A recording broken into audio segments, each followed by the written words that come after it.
Sa ngalan ng Ama at ng Anak at ng Espiritu Santo. Panginoon, isugo mo ang iyong espiritu at pagpanibaguhin mo ang muka ng aming mundo. Ang mabuting balita sa araw na ito ay mula kay San Mateo, Kabanata 20, talata 20 hanggang 28. Sa araw na ito ay pinagdiriwang natin ang kapistahan ni Santiago. Si Santiago ay ang kapatid ni San Juan Evangelista at sila ay mga anak ni Zebedeo. Sila ay mga mangingisda mula sa Galilea noong sila'y tawagin ni Jesus, kasama sila Simon, Pedro at si Andres. At mula noon sila ay inanyayahan ng Panginoon na iiwan ng kanilang mga lambat at sila'y ginawang mangingisda ng tao. Si Santiago kasama si Pedro at si Juan ay ang tinatawag na tatlo sa pinakamalalapit na disipulo ng ating Panginoon. Kaya nga sa mga mahalagang pangyayari na ginawa ng ating Panginoon at naganap sa kanyang buhay ay naroon ang tatlong ito. Halimbawa, noong buhaying muli ni Jesus ang anak ni Jairo, nandoon si Santiago, si Juan at si Pedro. Nung nagbagong anyo ang Panginoon sa bundok ng Tabor, nakita nila si Moises at Elias, naroon si Santiago, si Juan at si Pedro. At higit sa lahat, nung ang ating Panginoong Jesucristo ay nagdurusa sa hardin ng Getsemani bago siya pumasok sa kanyang paghihirap at pagkakapako sa krus, naroon si Santiago, si Juan at si Pedro. At sa karanasang ito, nakikita natin na unti-unti na si Santiago kasama ng ibang alagad ay hinuhubog ng Panginoon upang lumago sa pananampalataya. Ang ebanghelyo sa araw na ito ay isang larawan kung paanong hinuhubog ng Panginoong Jesucristo ang kanyang mga alagad. Sapagkat narito ang ina ni Santiago at Juan na nakikiusap kay Jesus na kapag naghari na raw ang Panginoon ay paupuin ang kanyang mga anak sa kanan at sa kaliwa. Ang sabi ng Panginoon, hindi ninyo nalalaman ang inyong hinihingi. May inuman ba ninyo ang kopa na malapit ko ng inuman? At ito ang kopa ng pagdurusa. At buong lakas ng loob sinabi nila, opo, iinom kami. At sinabi ng Panginoon, daranasin nga ninyo ang hirap na katulad ng daranasin ko. Ngunit ang makakapagpasya lamang kung sinong mauupo sa aking kanan at sa aking kaliwa ay ang aking amang nasa langit.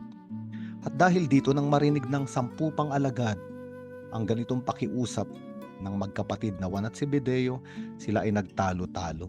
Sapagkat sa kaibuturan ng kanilang mga kalooban, lahat sila ay gustong mauna, magkaroon ng unang posisyon, maging tanyag at makilala. Ngunit sila ay tinuruan ng Panginoong Hesukristo. Sinabi niya, kung gusto niyong maging dakila, kayo ay maging huli, maging lingkod ng lahat. Sapagkat sino man ang nagnanais na maging una, siya ay dapat maging alipin ng lahat. Sapagkat naparito ang anak ng tao hindi upang paglingkuran, upang maglingkod. At unti-unti sa pagsunod ni Santiago sa ating Panginoong Jesucristo ay nagkaroon siya ng kaliwanagan. Kaya nga, si Santiago ayon sa malakas na tradisyon ng simbahan, nung mamatay, muling mabuhay at umakyat sa langit ang ating Panginoong Jesucristo, si Santiago puno ng pananampalataya at pag-aalab na ipahayag ang mabuting balita ay pumunta sa Espanya. Kaya nga ngayon ay may lugar sa Espanya na tinatawag na Santiago de Compostela at naroon yung tinatawag na Camino kung saan maraming peregrino ang naglalakbay doon upang ipahayag ang kanilang debosyon. Ayon sa malakas na tradisyon, noong nagpapahayag ng mabuting balita roon si Santiago, tila ba walang nakikinig sa kanyang mga tao. Nais niya ng sumuko.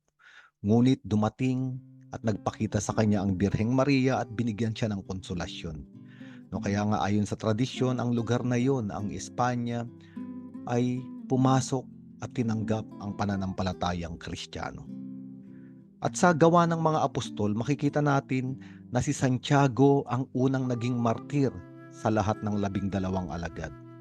Siya ay namatay at pinaputulan ng ulo ng haring si Herod Herodes Agripa, no, noong 44, no, na taon sa panahon natin ngayon.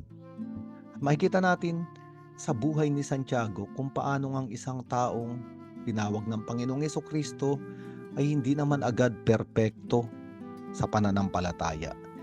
Hindi agad malakas ang pananalig sa Panginoon. Hindi dalisay ang intensyon.